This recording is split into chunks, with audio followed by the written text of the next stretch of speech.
vamos a hablar de las medidas de tendencia central.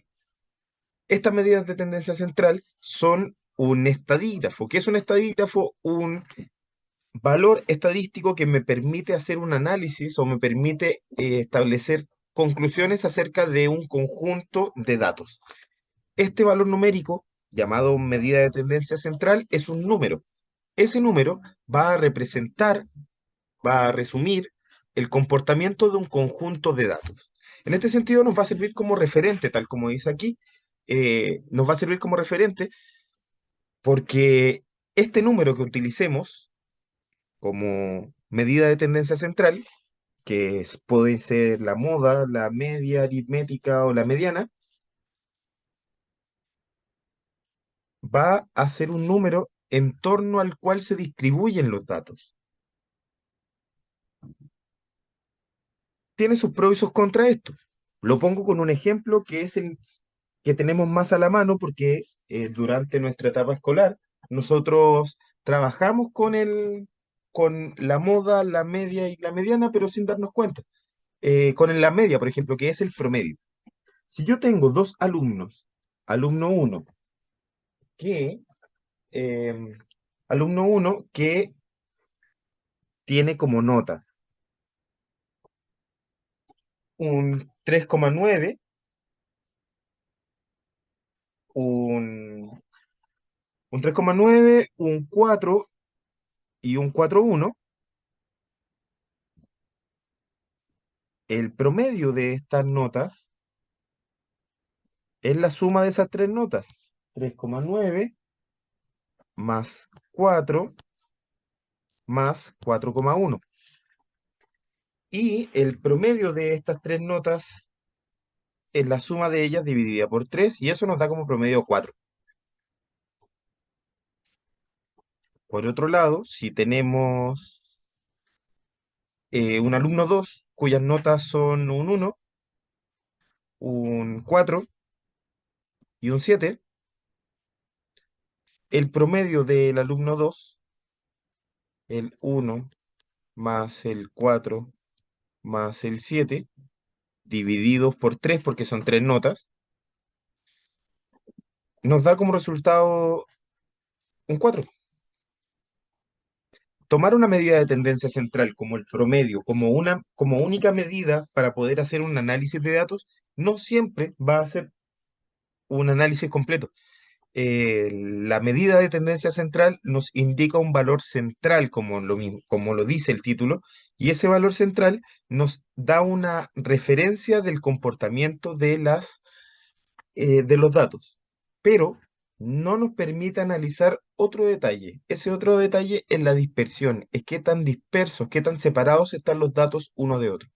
Si nosotros tomáramos en cuenta también la dispersión, que la calculamos con el rango, lo vamos a ver en la próxima clase, el rango que es la diferencia entre la nota mínima y la nota máxima, nos daríamos cuenta que el rango en el caso del alumno uno es 0,2 décimas. En cambio, el rango en el alumno 2, o sea, la diferencia entre sus notas, la dispersión entre sus notas, es de 6 puntos. Que el promedio sea el mismo, pero que un rango sea mayor o un rango menor, nos da mayor información. Entonces tenemos que tener en cuenta que las medidas de tendencia central son un número, ese número nos indica el comportamiento general de un conjunto de datos, pero tenemos que también tener en cuenta que hay otros factores que van a influir a la hora de tomar una decisión o de sacar una conclusión. Vamos a centrarnos entonces en estos estadígrafos, en estas medidas de tendencia central. Los valores que vamos a considerar van a ser, o sea, las tres medidas de tendencia central que vamos a considerar son estas: moda, media y mediana. Vamos a partir con la primera, con la moda. Me esperen un poquito que me voy a poner los audífonos para poder eh, escuchar y escribir de mejor forma.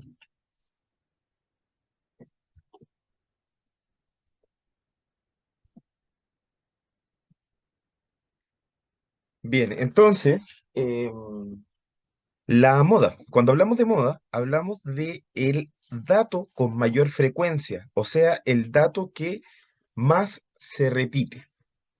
También debemos tener en cuenta que cuando les explique ahora sobre la moda, la media y la mediana, las vamos a analizar en sus tres posibilidades. Me refiero con esto a las tres formas en las que se nos van a entregar los datos. Antes de hablar directamente de la moda, les cuento que les pido que vean los cuadros donde dice ejemplo. Los datos acá están entregados sin estar resumidos en una tabla. Los datos podrían estar resumidos en una tabla sin intervalos y los datos podrían estar resumidos en una tabla con intervalos. Vamos a analizar cada medida de tendencia central en cada uno de los tres ejemplos. Entonces partimos. La moda es el dato que más se repite, el dato con mayor frecuencia, o sea, cuando los datos están sueltos, es el dato que está presente una mayor cantidad de veces. Nosotros contamos acá y nos damos cuenta que el valor número 11 está presente 4 veces, por lo tanto podemos establecer que en esa muestra la moda es el dato número 11. Y eso es importante, la moda no es 4, porque está presente 4 veces el número 11. La moda es el 11, el dato. Si los datos están agrupados en tablas, ya sean tablas de frecuencias con intervalos o sin intervalos, debemos entonces tener en cuenta que vamos a identificar la moda, ya sea el dato donde está la moda o el intervalo modal, reconociendo el dato con mayor frecuencia. Entonces, por ejemplo, en el cuadro que está arriba, la moda corresponde al segundo intervalo. La moda en el en el cuadro de abajo corresponde al tercer intervalo. Con eso, llegamos a la conclusión de que en el primer ejemplo, cuando es una tabla y esa tabla contiene datos que no están en intervalos, la moda, y acá la parte que hay que tener cuidado, la moda es 9, es el valor del dato. La moda es el dato, no la frecuencia. Sí, efectivamente es el 9 porque son 4 veces que está presente en comparación con lo otro, que son solamente 2 las veces que está presente, pero el dato es el que está de moda, o sea, el dato es el 9 es el que está de moda ahí. Y en el caso de el, cuando están escritos en tablas con intervalos, lo que encontramos es el intervalo modal.